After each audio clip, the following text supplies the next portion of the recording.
Hey everybody, it's Chris. Got a new interview for you today with Michael Donaldson, Dr. Michael Donaldson, PhD, nutrition science researcher, expert.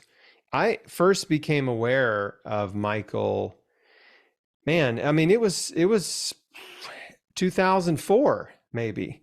Because I think, and correct me if I'm wrong, I think at that time Been a you while. were associated with George Malcolmus and Hallelujah Acres. There was a relationship back then. Right. Yeah. We're still together. Yeah, so you've been around the raw food movement and community for a very long time. You've published papers. I'm excited to dig in, and I've been wanting to talk to you for a very long time, and here we are. So thanks for taking the time to do this. All right, great. Glad to have a conversation with you, Chris. Yeah. So how did let's start with your origin story. How did you get into the raw food movement? This began back when I was in college, in graduate school, really. And I just gotten married, and my wife was expecting her first baby, and it wasn't going so well. And she kind of struggled through it.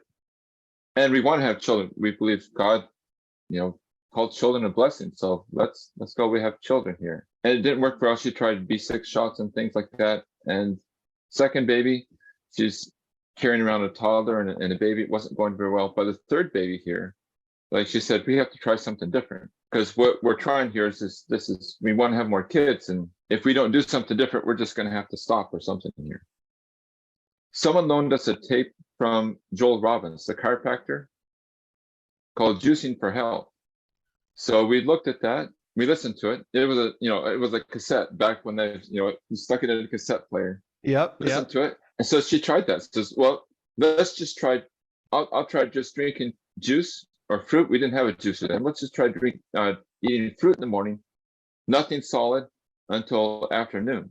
After about the third day of that, she felt way better. Energy levels were up in the daytime. Her body, I guess, was finished detoxing and she was ready for the rest of her day. And so I thought, oh, that's funny. That was easy to change in a sense. And so I thought, well, what else is linked to health and nutrition? I wonder how much, is there a link between, say, nutrition and cancer? Here I was a biochemical engineering graduate student and fairly ignorant, not stupid, but ignorant of those connections. Well, there's a journal called Nutrition and Cancer. It had several volumes out and just start digging into what was already known and realizing there's a huge connection between food, nutrition, and health. And if people took what was already known back, and this is 1996, 97, if they took what was known back then and were given informed choices about what they could do, then it would make a difference. They might choose something different besides the pharmaceutical route and the surgery and chemotherapy and so on. And then through a midwife that we were working with, she had a copy of God's Way to Ultimate Health. And there's testimonies in there that just are so much more than you see other places. And they're probably cream of the crop stories, but it shows what's possible. And through that, I got connected with George Malcolmus and Hadley Acres. And when I finished up graduate school, I didn't want to go to a chemical company and make biopharmaceutical drugs or anything like that. And, if I'd gone that way, it would be me making a vaccine for a virus right now or something like that. Because I used some of that technology to do things like that. And I said, there's got to be a better way to do this. And sometimes you need a crutch, but there's so much more you can do. So I said I would spend my time in a career on the other side, on the side of nutrition instead of the crutch side with drugs. Yeah, that's amazing, and I have so much respect for you for choosing that path because the drug path is certainly a more lucrative professional opportunity, and there isn't a whole lot of money in nutrition and nutritional science, and in putting patients on a nutrition program. Right? There's not a lot of money there, but the results are so wonderful when you see people actually restore their health. It does make it worth it. You don't get into it so much for the money, but it's the results. You're changing people's lives and you're making a difference there, and they can go on and do what God intended for them to do. And God gives so many people a mission in life, and then find out they get cut off halfway through and they can't complete what they wanted to do because of poor health. They're so busy, making stuff, getting stuff done, that they really let their health go. Then all they find out that, oh, I need to fix my health here. And so it's a place where we can step in and make a difference. So I'd love for you to talk about some of the discoveries you made as you started researching nutrition and cancer and nutrition and health, and like what were the big light bulb moments aside from the personal experience of just feeling better, right? And your wife, her health improving. Like once you started to dig into the research, and this is something that, again, I mean, I feel like I talk about this all the time, and but there's so much nutritional science out there. There's more than any person could read, right? There's a lot out there, and it's not taught in med school. But what were some of the big epiphanies for you where you were like, wow, they've already done a study about this. This is incredible. Like I had no idea. Yeah, one of the first things we checked on, and you have to go back in history a little bit, back in early 2000s, there was this belief that you didn't need B12 with a vegan diet. Somehow your body would make enough of it and you would end up with, yeah, you'd be fine. So one of the first studies I did was testing B12 in vegans following the Halea diet. And I found that, after 6 months or so, there are metabolic signs that they don't have enough. So right away, we came to a crossroads. Are we going to take care of this, or are we just going to do like everyone else does and just say, oh, it'll be okay someplace? And so how I just went through that, says, yeah, for a few dollars a year, you can take care of this problem and make it a strong point rather than a weak point. That was a big crossroad there with B12. Because the vegan diet doesn't have it really, except there's some purple nori. Did a test with a guy, and when he took purple nori, his blood levels did go up. So it does work, but you have to eat the purple nori to get it. That's interesting. I've never heard that. It is worth mentioning that I saw a study that indicated that basically about 40% of meat eaters are also deficient in B12. So it's not a problem that's unique to veganism. Right. Yeah. There's the book called "Could It Be B12?" And just a lot of neurological disorders have a component. Sometimes someone's just not absorbing B12 very well. And as people age, that happens a lot too. Yeah. What about raw food versus cooked food? Raw vegetables, cooked vegetables. How do you know something's raw? That was one of the first questions I worked on too. Well, how do you know something's raw? How do you test it? How do you quantify that? As coming from an engineering perspective, you want to know, well, and which product is more raw than another? You have all these dehydrated juice powders, and well, how do you know this one's okay and that one's bad, or they're all okay? So I started looking at enzyme activity and finding enzymes. Is that the key factor in there? Well, when enzymes go away, it's not raw anymore. So at least we know that much. And there's some vitality. There's, whether it's Curlian photos or whatever, you see some kind of brilliance and something special about raw food. And when you heat it up, cook it, the enzymes are gone and the vitality is gone as well. So I want to know, because that's unique about the raw foods. It's not just the vegetarian diet. It's not just, a meatless diet or something like that. It's a raw food, high emphasis on raw foods. And that was, doing enzyme studies, and I was able to compare different products, other green products, juices, and so on, to get an idea of, which ones really are active and which ones aren't. Now, didn't you also conduct a study with, comparing different juicers to see which had, a longer enzyme activity, which juices stayed fresh? Was that you? I've done a couple studies. I did one early on. You may have seen that way back, but about 6 different juicers. And then I did a recent one that was published as well. Some higher end juicers as well with that. And what's the big takeaway from those kind of studies?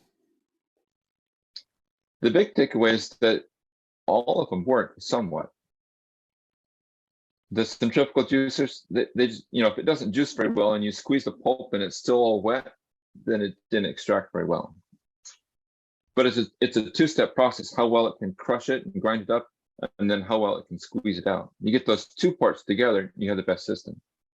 There was a bit of a rumor or a myth that circulated in the health community for a while that centrifugal juicers got too hot and that the juice was not nutritious and this kind of thing. And, you found that to be false, correct? They do work. Does it keep, trying to figure out which juicer makes juice that lasts longer? I'm not sure there's a real strong answer like, well, this one's way better than the other one. Yeah. Something that has to do with cleanliness and purity and processing like that. Because microbial factors, after 5 or 6 days, if it's just in the fridge, your microbial counts can go off the charts on there. I did some testing on that too. Yeah, it's well fermentation, right? The early stages of fermentation. They Yeah. go. Yeah. And I think that for me, the big lesson is, it's don't obsess about the juicer you have. You just use the juicer you have, make the juice and drink it. And there's really no reason to store it more than a couple days anyway. I mean, I don't think it makes sense to try to make such a huge batch that it's going to last you for weeks. When I was sick, I was, making all my juice in the morning, say about 64 ounces. And then I was drinking it throughout the day. And by the end of the day, I had consumed it all. So there might be a rare day where I didn't finish it all and I had the rest of it the next morning. But, beyond that, I think, I just never was trying to store juice for long periods of time. And I think fresh is best. But you did find out that, 2 to 3 days, the enzyme activity is pretty much just as high, It's still right? pretty good. Yeah, it's still pretty good. Yeah. And it's about the same with different juicers. I mean, some are a little better than others, but they're all pretty good. What about oxidation? If you want to store it longer than that, put it in the freezer. And then don't take in and out, but take it out, once, thaw it out and drink it. It doesn't have quite the same texture when you take it out, but it's still, if you can only juice once a week or something, you could do that. You could juice twice a week and take Sunday off or something like that if you're not really struggling with some kind of health condition. And is So you can set it oxidation a up that way. factor in terms of nutritional value, after a day or 2 or 3 or? Well, you put it in a jar with very little oxygen in it, and it should be fine. Doesn't seem to be a problem. I think it's really by the bacterial contamination that is that's what makes it really stink after a few days. Like, well, that's just bad. It's just bad juice. Yeah. Yes, I understand that. If you put greens in them, especially, and you let it sit there, then it's just like It's pretty it goes funky. bad. It doesn't keep as good. Yeah. It's interesting because raw food is one of the best sources of bacteria, right? Good bacteria is raw food. Of course, fermented food, everybody kind of knows that, but I think we tend to forget that an apple or a piece of lettuce or broccoli has lots of bacteria on it. And there's a lot of good bacteria in there. But obviously there's something that happens. There's a shift. And I haven't gone down this rabbit hole. Maybe you have some insight, but there is a shift as a piece of raw food sits, right, over time. It starts to break down, and then the bacteria, the bad bacteria, they take over, right? And they really start to break it down and consume it and reduce it to, mulch, for lack of a better word. So any thoughts on that, on the bacterial shift or the enzymes, how that's changing in a piece of raw food after it's been picked? Yeah, it's there for a bit. Yeah, and you're right. After a while, the molds take over. But there's a lot of science and people are talking about the microbiome and the importance of the microbiome for health and stuff. And the raw foodists had it nailed pretty well before that whole concept of the microbiome came along, because it's all the bacteria in the vegetables that they didn't cook were feeding that microbiome, and played a significant role in that, I think. And it wasn't because they're just fermenting all the foods. I mean, that helps a lot. But just salad greens and stuff, you can't get all the bacteria off those without cooking them, basically. I eat a variety of cooked and raw. And I found that cooked food helps me maintain my weight because I have a really high metabolism. Cooked vegetables, I can just get more calories in. Raw food fills me up too quick, right? Which is fantastic if your goal is weight loss, right? You can stuff yourself with raw fruits and vegetables, and you will lose the excess weight. It'll just come off. But yeah, for me, I found that just adding some cooked food, especially the starches, beans, rice, potatoes, really made a big difference. And so even oatmeal, things like that. What about For you? Do sure. you eat any cooked food or are you all raw? No, eat cooked food too. Every meal and teaching the kids, you always start a meal with raw food. So there's always something raw here, but it's not usually the whole meal in there. So it works out pretty good that way. So you need some of both. And yeah, kids are growing up, they need more dense calories. So if they eat just raw food, I don't think it would work as well, especially for kids. But for adults too, you get to a place where you're getting all the raw foods that you need, that fills up, all your salads and fruits and things. And then you can use the cooked food to kind of figure out how much you need to maintain weight, basically. Or if you want to lose weight or gain weight, you can use the extra to make you go one way or the other, as far as weight balance. Yeah. Yeah, that's what we tell folks in our community. If they need to gain weight, eat a little more cooked food. If you want to lose weight, eat predominantly raw. And it seems to work very well for folks. Now, what else have you been researching or learned? Anything else interesting that you like to talk about? What are your favorite, sort of nerdy nutritional science topics?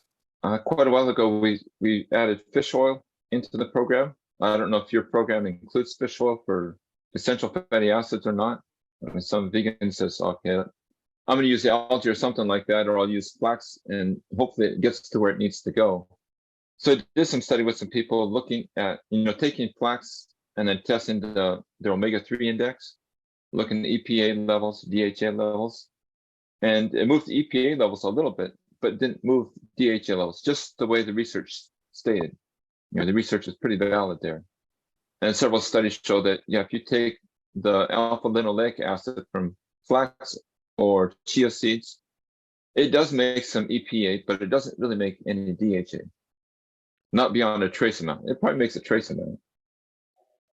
So then we had, kind of swallow a little bit more pride in a sense, say our diet is, good for everything, and say, well, it would work better if you had some fish oil in there. And we tested some different algae oils, and the rancidity factors were just too high in those to really market those well compared to fish oil. There was just, the fish oil was pure, the rancidity levels were very low, and it was just a better product.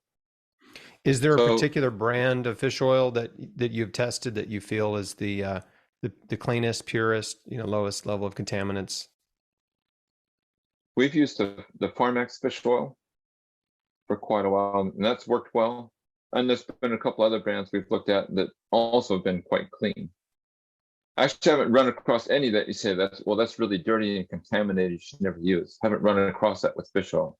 They seem to monitor themselves and keep track of themselves pretty well, because that's a real concern in their industry. So if you get a bad name, even the big names like done. Carlson. Yeah, that's good oil. So I don't take fish oil, but I'm also not a vegan, so I do eat fish from time to time. And there have been periods in my life where I took fish oil, but I'm not actively consuming it now. But yeah, I think it's great.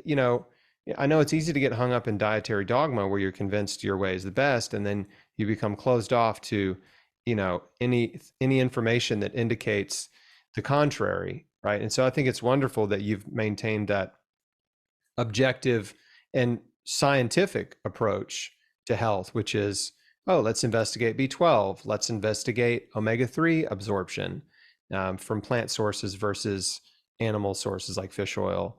I mean, that to me, that just, I just think it's very admirable. It's really great because I've been around, you've been around this camp longer than me, but I've You've been around it too. You've heard all of that. Oh yeah. And the dogma gets pretty thick. It gets, it does. What's the term? Is it orthorexia? Orthorexia? That's the term, right? Yeah. You get the right eating. I got it down. And then someone runs into a health challenge following all the rituals and the things, and it's not working right. You got to break out of that. Yeah. And it's not just ideology, it's biology. It's funny. That's such a great quote. Yeah. It's not ideology, right? It's biology. I had this conversation earlier today. It's funny that twice this has come up today. in interviews, but I was being interviewed earlier. But we were talking about that very same thing, that sort of orthorexia phenomenon, where a person becomes so convinced that they're eating the healthiest diet possible, and then they develop some kind of problem, and they have a hard time admitting that maybe they aren't eating the healthiest diet possible, right? If they're eating a keto diet or a carnivore diet or paleo or maybe even a raw vegan, right? And so, yeah, it's very dangerous to have that kind of dietary dogma, especially when you're sick. There's really no room for it. You have to kind of be open to reinvestigate, re-examine, reevaluate what you're doing, and make sure you really are covering all of your nutritional needs. We have a saying that the best vegan is a cheating vegan. And it seems to be that there's something to it. It doesn't take a lot, but it seems to take a little bit that seems to make a little bit of a difference there. Yeah. Well, it reminds me of two things. One is the blue zones, which is, I'm sure you're familiar with. And yeah, and they're not vegan. They're not vegan, but they're 95% Maybe not plant-based. Like the Seventh-day Adventists in Loma Linda, they eat a lot of plant food. A lot of them identify as vegetarians. And in the Adventist health study, they found, I think, the lowest rates of cancer and the longest predictive lifespan were those who were predominantly vegetarian, but they also ate fish. That right. kind of comes back to your fish oil point, or the cheating vegan point, right? And so those studies really opened my eyes, because there definitely was a time where I was in dietary dogma. I was convinced I had it all figured out, and that raw vegan was the perfect diet for all humans. And this was, again, before I had a website, when I was just trying to heal cancer, right? But at the end of the day, I just realized, okay, I need to keep reading and researching and learning. And when we look at the longest living healthy populations, that's who we need to emulate. Tons of plant food, very little to no animal food, but small amounts, and trying to avoid the processed food and junk food and environmental toxins. Now, you mentioned the Adventist Health Study and Adventist Health Study 2 that's going on, and the health benefits from that. And I've done some research with carotenoids, like beta carotene, and doing blood tests and looking at the health aspects of carotenoids. And I was at a meeting in Loma Linda. I don't think they've published all of the carotenoid data, but I knew what levels were healthy and what levels we had seen with people following the healthier diet, and my own levels and stuff. And I saw where they were at. I said, "Oh, they've got a ways to go." It's better than average population, but they weren't really healthy levels of carotenoids either. In other words, they weren't eating nearly as many plants for vegetarians as they should have been, really, to be truly healthy. So as good as those studies are, they're not really typical of what you should expect from someone really following up, what do you call a plant strong diet, or lots of vegetables in there. Yeah, whole food, plant-based. It could be actually be a lot better. And were you able to sort of reduce it down to a prescriptive dose, for example, of carotenoids per day? Is it two carrot juices, or do you have in your mind, do you have an idea about how much should a human get every day of carotenoids? No, I reduced it more down to a blood level that was healthy. Yeah. And I don't know exactly how much it would take to get there for each individual person. Again, it would vary a little bit depending on someone's absorption and their own gut physiology where they're at. But it's probably so in an ideal world consumption. Right. It's gonna, a couple of glasses of juice will get you there in most cases, in a salad. That's, if you're getting a few pounds of vegetables every day, you're in pretty good shape. Yeah. A few pounds sounds like a lot to people, but it's really not. When you're eating, when you eat plant-based, use your juicer, use your blender. Yeah. There's one of those controversies that I've looked at too. You look at enzymes, so you can study enzymes. So you look, what's the difference between a juicer and a blender? Because some people say, well, you're going to blend that, you spin it 90 miles an hour, you pull a lot of oxygen down into the blender, and it's going to damage the enzymes, and it's not going to be near as good as the juice. Is that So I true? tested it. Yep. Okay. So you look at you have to take the blended stuff and measure just the juice part of it because you can't measure solids. And it's actually as good, maybe a little better in the blender itself because you've chewed it up so finely that you released a lot more of the intracellular enzymes out into the juice. So absorption is at least as good as from a juice, enzyme wise, and you didn't kill any enzymes in the process. That's fantastic. I've never worried about blending harming my food. I've definitely heard those rumors too, right? Those claims. Um, Yep. and I'm so glad you brought that up because it's something that I have said uh, for a long time, which is that, blending increases the absorption of nutrients because it's your teeth are a blender, right? Your teeth are a juicer. You are chomping it up. You are creating a liquid Right. out of a solid in your mouth. And the more um, the better you chew, the more will be absorbed into your bloodstream. And so most people don't chew as well as they could to really, really increase absorption of nutrients. But when you blend, you are liquefying it. I mean, it's better than chewing, right? The only issue is you're probably not getting quite the saliva mix of enzymes that you would when you chew. Um, so I think it's good to give when you're drinking a smoothie, for example, give it a swish. Kind of swish it in your mouth a little bit, get that saliva mixed in really good before you swallow. Right. Any thoughts on that? Well, it turns out the blenders are way easier to clean than juicers. That's true. Yes, they So in are. our family, we tend to use the blenders a whole lot more consistently than the juicer itself. And so that's one way we get these huge salads. And sometimes when you don't have quite all the right mix of stuff, you end up eating the salad instead of making a blended salad. And it's a lot of chewing. It's a lot of chewing to get there, to consume the same amount of greens that you would in the blended salad.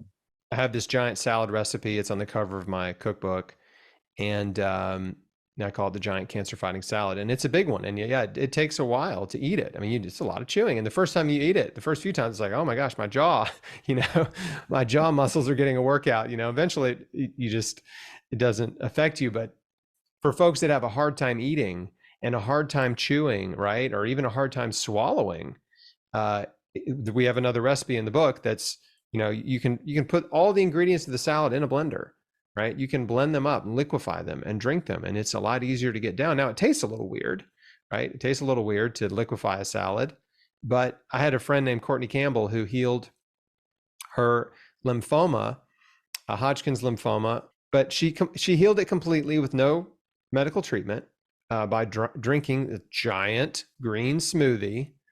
That was her main food. And she would make this huge batch every morning and then go teach school and drink it throughout the day. And she couldn't stand the taste, and she would hold her nose. Every sip, she would hold her nose. And she did that for years, for like 2 years, maybe 3. Wow. I mean, That's some dedication. I mean, yeah, I'm that's just some serious dedication. it's dedication, and I love it. I love how that she was so determined to get this food in her body. And I'm not saying anybody that I don't have to hold my nose, right? But she just had such a strong whatever sensitivity to the blended up, veggies, green smoothie that she literally held her nose with every sip. But she got it down and she healed. So it did work. Yes. Oh yeah, it's been 10 years. Yeah. Yeah, she has like So 5 or 6 kids now. Yeah, a big, beautiful family and is thriving. It's completely healthy. Yeah, healed her lymphoma. Just that's neat. similar approach to Really me. neat. She just liquefied the veggies and I ate them. You did use some juicing in your Yes, program yeah. initially, right? Yeah. For several years, actually, I was making 64 ounces of juice. First, it was straight carrot juice, and then I started adding beet and cucumber and celery and ginger root. As I started to learn more, I was like, oh man, I can really supercharge this juice with more vegetables. And but yeah, I'd make that big batch every morning and drink it every day. And then I was eating 2 giant salads with broccoli, cauliflower, kale, cabbage, onions, mushrooms, avocado, peppers. I mean, just all the vegetables, right? I'd put some sauerkraut on there. I'd put curry powder, oregano, red pepper. I mean, a little olive oil and apple cider vinegar. And I mean, it's just so delicious, so easy to eat because it tasted so good. And there was so much variety in there. Plus, I'd have sprouts like sprouted garbanzo beans or sprouted lentils. And all of that was really inspired by George, by the Hallelujah Diet book, God's Way to Ultimate Health book, And yeah, so I just thought, okay, all this food must be good. How can I get the maximum amount of vegetables in my body every day? And it turned out it was pretty simple. It was juicing and eating 2 giant salads for lunch and dinner. And then I was working with a naturopath, and he said, "Why don't you should also have a fruit smoothie too? Blend up some berries and a banana and enjoy that because berries are great." So I added that to the arsenal. So yeah, I was consuming 15 to 20 servings of fruits and vegetables every day. Yeah, it's pretty good. That's what it takes. A question for you, do you find that people have a harder time reversing cancer now than 20 years ago? Well, I don't know, because I wasn't really paying attention to anyone else 20 years ago. My own personal story, I started this journey in January 2004. And for the next basically 6 years, I wasn't paying attention to anybody else. I didn't know anybody else who was trying to heal cancer holistically. And it was just me, and I had like Lorraine Day's book and George's book and Dr. Richard Schultz and a cancer battle plan. I mean, I had books and stuff, but I didn't have any real person to person friends that were trying to heal cancer. So I don't know if it was easier back then versus now, but I can tell you that since I went public with my story, which was in 2010, so now it's been 12 years since I've been a public cancer survivor and patient advocate. I mean, we've just seen a lot of people get well, and the people that get well are the ones that don't sort of like dip their toe in the water. I mean, they dive in head first and just embrace radical life change. So it's the hardcore anti-cancer diet, almost all raw, tons of fresh juices, exercise, and then stress reduction, forgiveness. So they're just doing all the things, right? That's awesome. Yeah. And That's the folks that do all the things, they just get the best results. We just see it over and over. The folks that do just a little bit, it doesn't really help very much, right? If they don't really change their diet and they just start drinking some juices here and there, it's like, it's not going to be, there's just not going to be much benefit there. Or they start taking some supplements that they heard were good for cancer. Right. There's not much benefit there, if any. It's like, it's pretty hard. Like, so the mantra that I constantly repeat is that massive action produces massive results, right? You got to take massive action here. If your life's at stake and you're super sick and you might die, massive action. That's what you got to do. Right. And that's what's missing in the scientific literature still at this point. You try to move that a little bit, but the studies that you read about, these little changes that were made, the little results, and they get heralded as amazing things, but they really weren't very much compared to what we're seeing in real life. The changes in people's lives. Yeah, that's thanks for bringing that up too. I have, the most studies, as you're very well aware, it's like they give a person, oh, we're going to give a cancer patient of some vitamin C, and we got one group, we give them some vitamin C, 1,000 milligrams a day. It's like nothing, right? And then we have another control group. We didn't give any vitamin C. We gave them a placebo, and the vitamin C didn't help. It's like, yeah, that's not enough. That's no surprise at all. Like that one little tiny supplement is going to make this huge impact on cancer survival. Like, no, it's not. One of my favorite studies was Dr. Dean Ornish, who did the diet and lifestyle intervention for prostate cancer. And they took these people, they put them on a plant-based diet.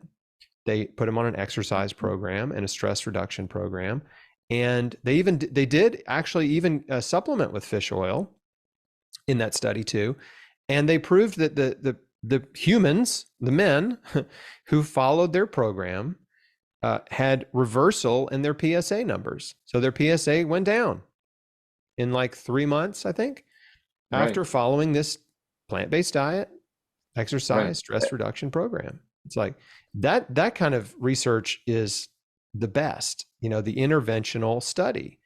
Um, Well, there's and more to that too, because they did a biopsy of those men because they're doing prostate surgery.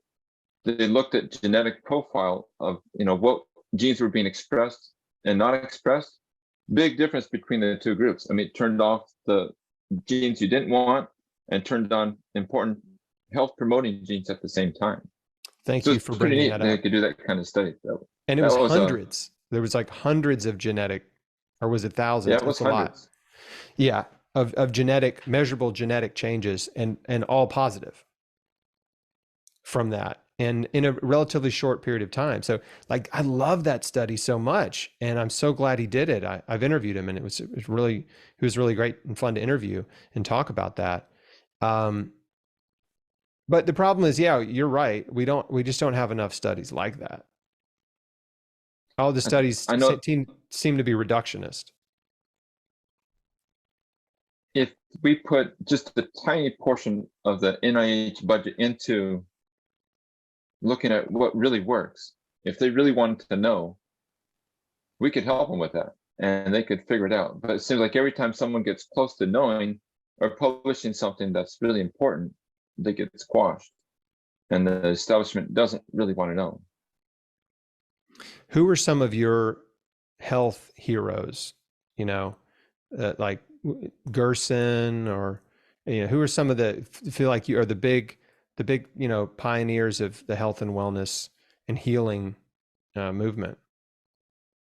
Yeah, Gerson would be one of the big ones there. And it was like in 53 when he brought 50 guys before the US Senate. And says, look, here's, these guys had like really, really bad cancer, and here they are standing among you. And here's the story, and here's what we can do. And it's not exceptional it's not just one or two, it's like 50. And there's a lot more, we can do that over and over. It's repeatable. And it got squashed. He got ran out of the country. Yeah. Um, I think Dr. Gerson's amazing. I love the work of Dr. Rudolph Bruce. Very similar. Um, the Bruce juice, which was a kind of a blended up beet juice that he would treat patients with. It was right along the same lines as Gerson. Yeah. Joe Cross. Yeah, Joe's my buddy. I like Yeah. Joe. Yeah. I've Joe's never met great. him or anything, but fat, sick, and nearly dead. That was good. Have you That's used really the good. Nama, his new juicer, the Nama juicer? I haven't used it. It's great. I like it a lot. It's a slow, it's a cold press. It's got the single auger. And the one thing about it that's really, really great is it has a carafe in the top that's almost like the size of a blender, a big Yeah, I think I carafe. saw you could stick like a whole bunch of celery and it would just eat it Yeah. up. Yeah, you can drop a whole apples in there, lemons. It requires very little chopping, and you don't have to feed one little piece at a time and then like push stuff down with the tamper. It's great. It just has a really, really well engineered. I think you'd love it just from an engineering perspective, but they just kind of figured out a way. It's like a dual mechanism, and there's one gear that sort of crushes the food that's up top and then pulls it down into the lower section where the auger is that presses it through the screen. And it does really well. I mean, you can't squeeze anything out of the pulp. I mean, I've taken the pulp out of it, put it in a nut milk bag, and like, with all my might, I've got like a couple drops. So it's just a great juicer. The Nama J2 is what it's called. Okay. I think Well, I've you'd tested enjoy it. juices, and what I would do, I weigh the produce and weigh the juice afterwards and weigh the pulp and see where it all went. Oh yeah, right. Sometimes when you can't squeeze anything out, it's because it didn't grind up fine enough. It's still heavy, but you can't squeeze anymore because it squeezed really hard. Oh well, that makes sense. So sometimes the twin gear juicers would do that. They don't grind really super fine like a centrifugal juicer. Just makes like, it's almost like a blender, but it doesn't squeeze very hard. And twin gear juicer sometimes squeezes really hard, but doesn't grind very fine. You got to get that fine grind and that hard squeeze all together there. The pure juicer, like the refined, Mm-hmm. yeah, The that's a pure really good juicer. isn't the Angel and the Pure, aren't they? It's pretty similar. The pure juicer is like an upgraded Norwalk. With all the things that you complain about a Norwalk that don't work right, they Yeah, they work. fixed those. Yeah. It's Yeah, not a the cheap one. founder worked for Norwalk. Yeah, the Yeah. founder worked for Norwalk for years and fixed them, and he was in the shop for them. Then he knew all the weak points of a Norwalk before he made the pure juice. That's cool. I didn't realize that the founder was at Norwalk first. That's a pricey juicer, they're about $3,000. But I think for the money, for a couple $100, I think the Nama J2 is fantastic. But I used a Champion for years and years. Used the Champion faithfully, which is great with carrots and beets and the hard stuff. Yeah, we wore out a Champion, believe it or not.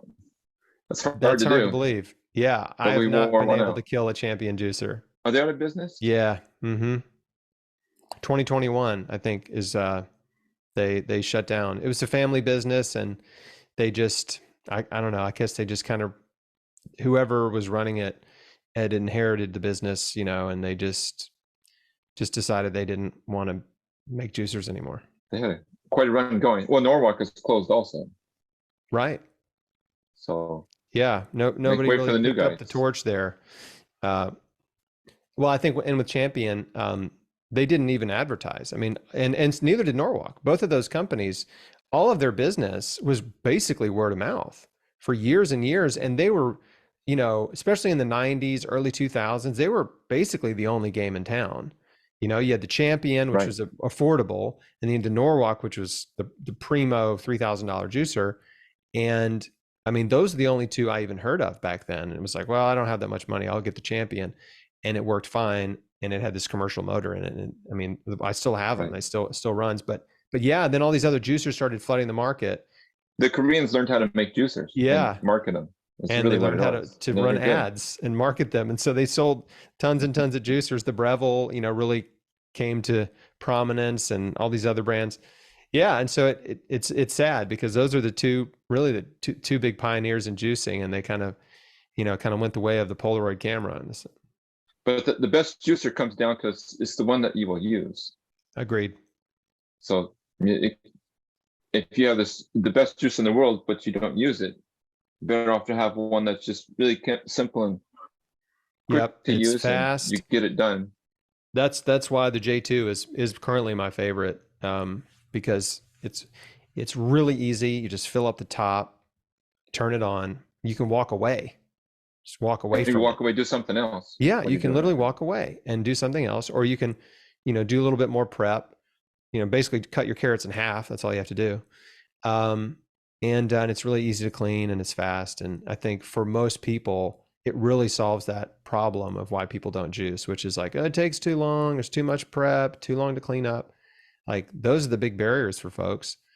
And so, yeah. Well, any other, before we wrap it up here, and I just thank you for being generous with your time. Anything else that you want to share with folks in terms of nutrition or diet? Anything else that you're excited about that you love to teach people from your research? There's a lot of, it seems complicated to people sometimes. So it's trying to make it simple enough that you can grab onto it, because there's all these things I have to learn all at once. And you don't really have to, you have a process too for stepping people through things. Like, where do you start? And it's just, start by eating a salad, start by limiting some of the really nasty foods, and change your diet along the way. Don't worry about all the detox stuff. Start by changing your diet. And so I kind of put together a 4-step process to help people think through that and where each part of that fits together. So just, you're getting rid of inflammation first, and then you're optimizing vitamins and minerals, things that people are short of, things like vitamin D and B12, things like that, iodine in some cases. And then, usually that takes care of most things. And there's sometimes someone has a specific ailment or something joint, they need extra help with their joints or something because of jumping out of airplanes for 20 years, things like that. Hmm. Well, that takes us, that's beyond what most people have to deal with. So they need more help with that. And then once your body's cleaned up more, then you can do more deeper detoxifications, things like um, a fasting mimicking diet. Yes, I don't know if you looked into that. That's, I have. Walter Longo's work with that. That's excellent work. I've interviewed him twice, So and I've done the Prolon FMD several times. yeah, that's good stuff because that shrinking the body down, getting rid of the old damaged disease cells, and then rebuilding it again through the process of autophagy. It's a phenomenal cleansing process. But you don't I'm a have to start there. No, I'm a fan of that because you get a lot of the benefits from fasting without having to do a strict water fast. And it's a great, I mean, again, it's just a little easier. It's a good stepping stone for folks that are trying to dip their toe into fasting and calorie restriction, and it's all plant based. And I'll link to it in the video below if anybody's wants to look into it. But yeah, my wife's done it several times. I've done it several times. I think it's great. I'm Walter is a hero of mine. He's so brilliant, and he's done this incredible research, especially when he published that study on fasting regenerating your immune system. I was like, wow. Like, we've known for centuries how beneficial fasting was, but we didn't know exactly, how or why, like what is That's happening good in the stuff. body. And he's really the guy. I mean, he's really the principal investigator on like what fasting is doing in your body, and all the wonderful benefits of it. So yeah, yeah, I'm a fanboy of Walter Yeah, Longo. yeah, I followed his research because it's really good. He's terrific. And that we've had some people who had issues that they were trying to deal with and it wouldn't go away, kind of stubborn things. And they went through the fasting mimicking diet and it cleared it up. Stubborn things that, finally their body got together and shut it out the door. So it's pretty neat. It can reach some stuff that other just, doing a clean diet doesn't really get to as well. I'd love to, the curious sort of researcher mind in me would love to see a study comparing the fasting mimicking diet to a juice fast to a strict water only. I'd love to know, like, what are the subtle differences, because they're all wonderful and beneficial, but I'd love to know what the subtle differences are between those three approaches, and which one is the most beneficial. My hunch is that water is the most beneficial, um, but yeah, I don't know if that'll ever happen. I wouldn't put my money on the water fast, actually. You don't think so? I don't think so. Why is that? Because you're in the process, there's no nutrition coming in. You're just detoxing and you're consuming yourself in a sense to keep going. And someone's got to like really rest in the process. So you really have to take time to go do that. Whereas a juice fast, you can still keep on going. If you get enough juice, at least half a gallon a day, keep on going. But I think the fasting mimicking diet is better than either one of those, really, in terms of benefits. Because you're getting that, you have that, it's the low protein is important for that, to turn off the right pathways in that. And not a very high carbohydrate either. You're not a lot of sugar. And the juice fast, the juice cleanse tends to be higher in the sugar, I'm guessing.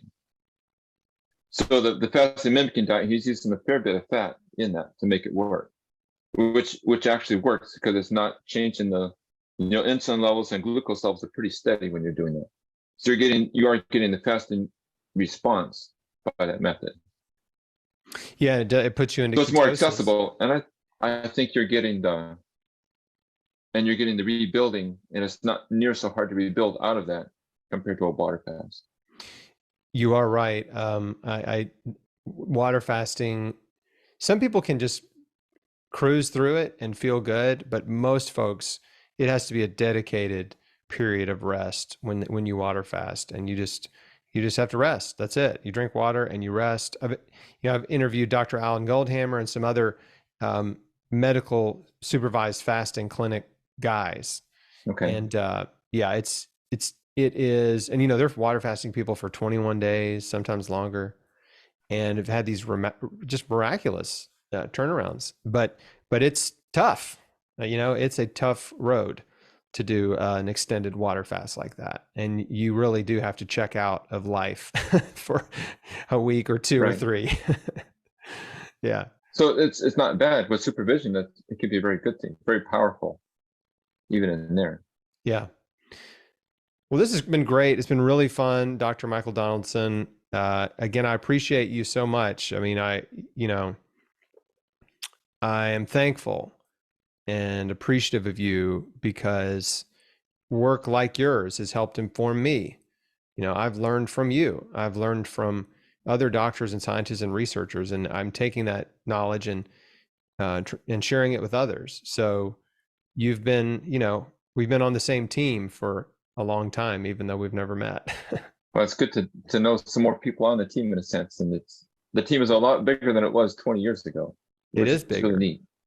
And how are things going at Hallelujah Acres? I mean, what has changed with that organization? I've kind of lost track a little bit in the last few years.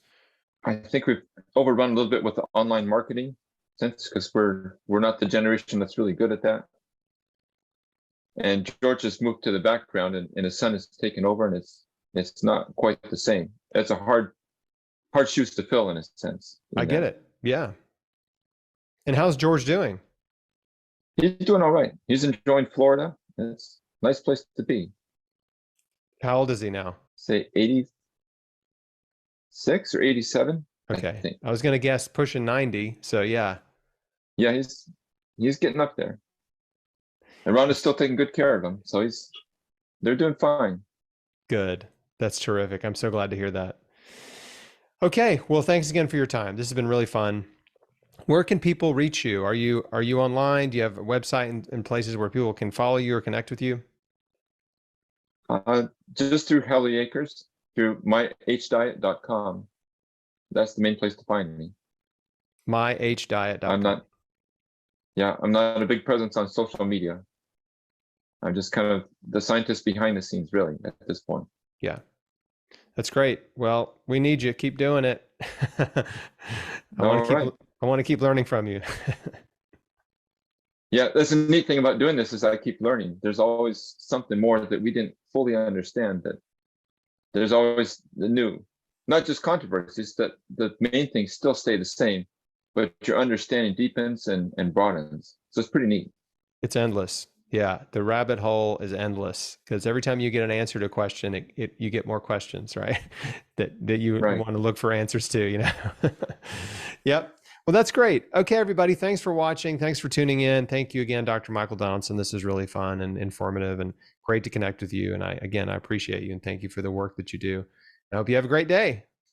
All right. Thanks, Chris. Thanks very much.